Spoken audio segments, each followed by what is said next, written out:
So we'll start here with this article that was written back in 2006 by one Bill Simmons, who's one of the most famous NBA writers around. And you can see it says here at the end that he scored 81 on his 666 regular season game. Seriously. And Kobe scored 66% of his team's points. So is that just a coincidence that all this happened on a special night? Well, let's see, where else has Kobe been associated with the 666? Well, believe it or not, he had his own workout called the 666 workout because he worked out 6 hours a day, 6 days a week, and for 6 months in the year. Now, you tell me, is it just a coincidence? I do have a kinesiology degree, and I can tell you, this is not something that we studied about. Right? For him to do this has to be very, very deliberate because it goes way outside the box. All right? Now, before we go into this next clip that I'm going to show you, I'm going to remind you of a couple of things. One is that I told you with these TV shows on these networks, all the people who are involved, especially the most important people, the hosts and so on, they're on the inside, right? They are Luciferians. They are Masons. They're practitioners of this belief system, right? And you're going to see that in this next clip. And I'm also going to remind you of one of those practices was something called scrying. This is what the crystal ball is about, but they can also do it looking into a mirror where they can divine and tell the future, or they can channel spirits. And that's what happened in that Super Bowl commercial with Peter Dinklage and Morgan Freeman, where they looked in the mirror and they channeled spirits, right? They summoned both Busta Rhymes and Missy Elliott for them to channel in their little rapping competition they had in the advertisement, right? They channeled those spirits. All right, now watch this next clip. And when you look at some of the numbers from back then, Wilt, well, he had single games of 73 and 78 during his season, so he was maybe channeling Wilt on that night, but was maybe channeling Wilt on that night.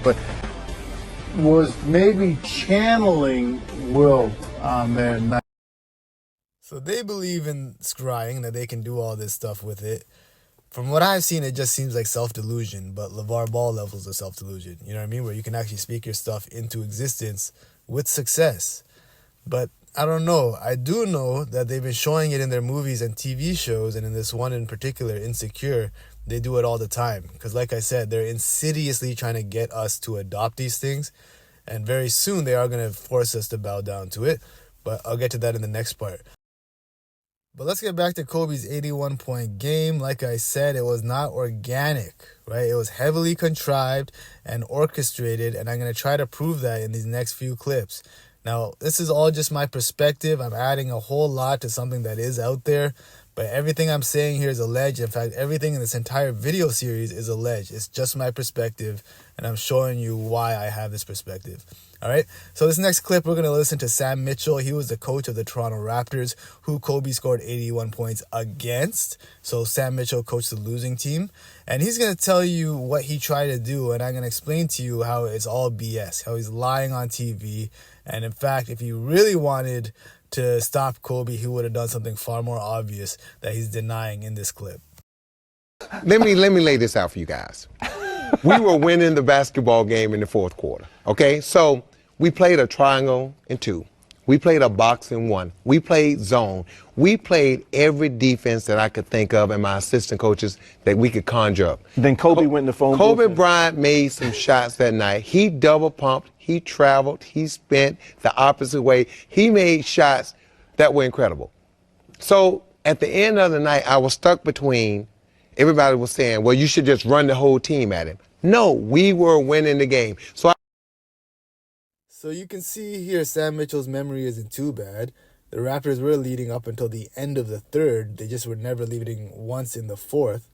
But close enough. The point is, they never double-teamed Kobe.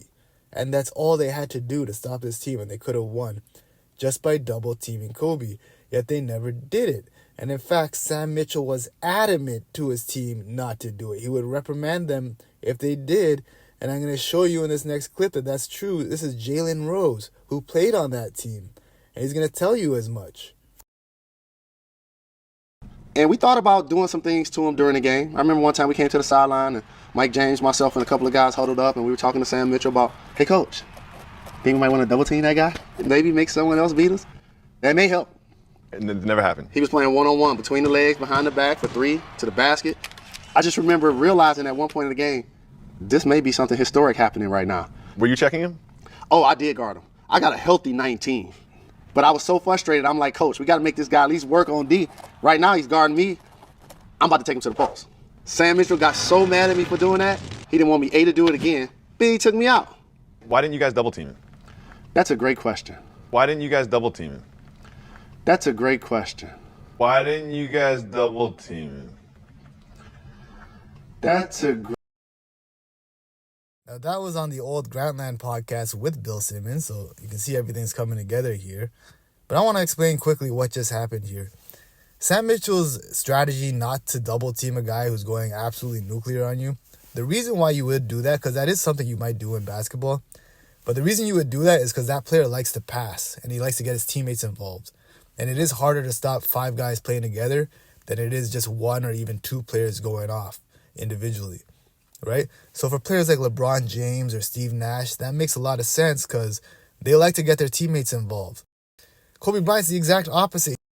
He's known for never passing, that he shoots against double teams anyways. So you would have forced missed shots by double teaming him. And yet Sam Mitchell is going against this.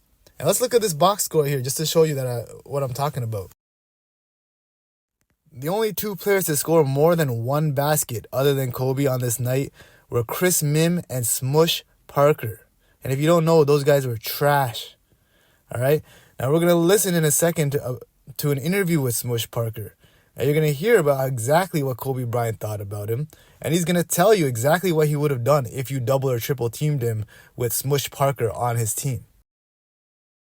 Well, Kobe responded to you, and he's had a few choice words. He called you his worst teammate ever. He said that you shouldn't have been in the NBA, but they were too cheap to pay for a point guard, so they let you walk on. When they asked what would happen if you ever got triple teamed, he said, well, I only have Smush Parker, then yeah, like, it is what it is. Now, there's a lot more than that, but in the interest of saving time, we're going to move forward here. The point is, Kobe is on record saying he would not have passed the ball to even the second leading scorer that evening, Smush Parker, if he was triple teamed, let alone double teamed. So there's no excuse for Sam Mitchell to employ that strategy against Kobe that evening, unless he was trying to let him score on purpose, right? Maybe he was ordered to or paid off to do so. Otherwise, he had to be the biggest bonehead, terrible coach in the world. But as we're going to see with what happened the following year, that couldn't be the case. You can decide for yourself what the truth is. Is he just a bad coach, or is there foul play involved?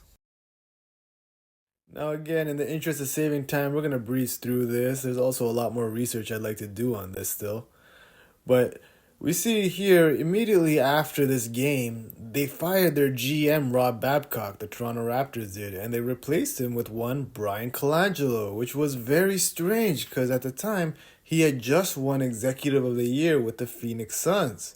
So when he left mid-season, no less, a lot of people, as you can see here, were surprised. It was even called unprecedented. Because it was. Now, at the time, there was a change of ownership going on, and Robert Sarver bought the team.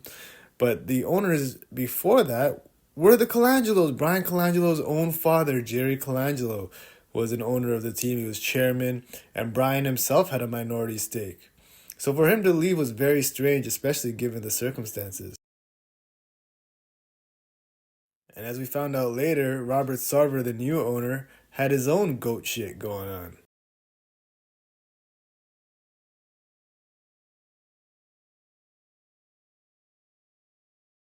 Now, getting back on track here, the Colangelos are intricately tied to the NBA and USA basketball, and most recently they were paired in Philadelphia. And when the league came together to force out Sam Hinkie and needed a guy on the inside to step up, Colangelo had his son Brian fill that role. Now, this may seem like there's nothing to see here, but in my opinion, it's an example of how the higher up you go, the powers like to keep their circles tight. Now let's get back to the Raptors here. The following summer after Kobe's game, the Raptors got the number 1 overall pick. And I think this explains why Brian Colangelo moved in the middle of the season after the trade deadline, which never happens. But I think they did it to get him in early enough so that they can pull this off. And as we know, he ended up botching that pick anyways by getting Andrea Bargnani from Italy.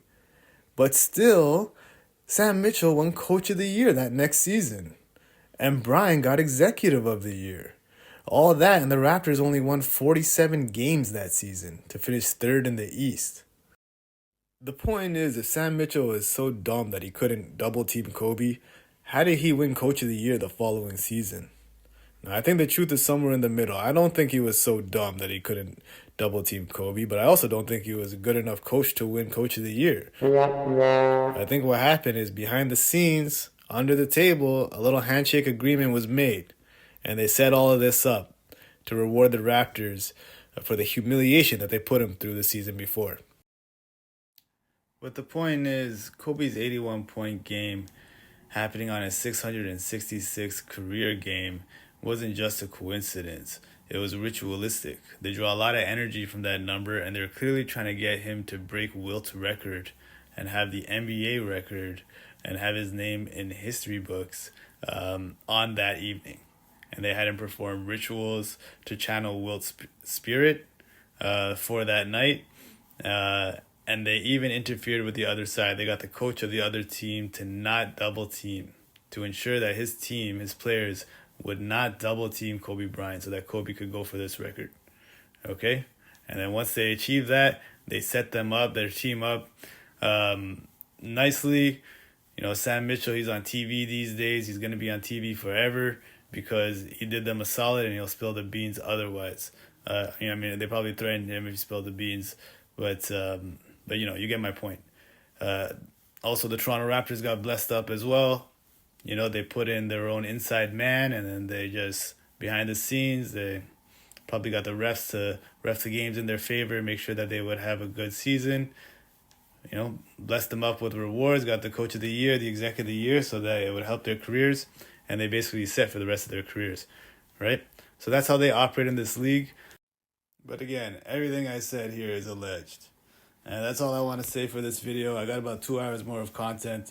I've already kind of made halfway, so I'll probably finish that. So if you're interested in learning more about this stuff, let me know. It's more of the same because there's a lot more I want to get across. Anyways, cheers.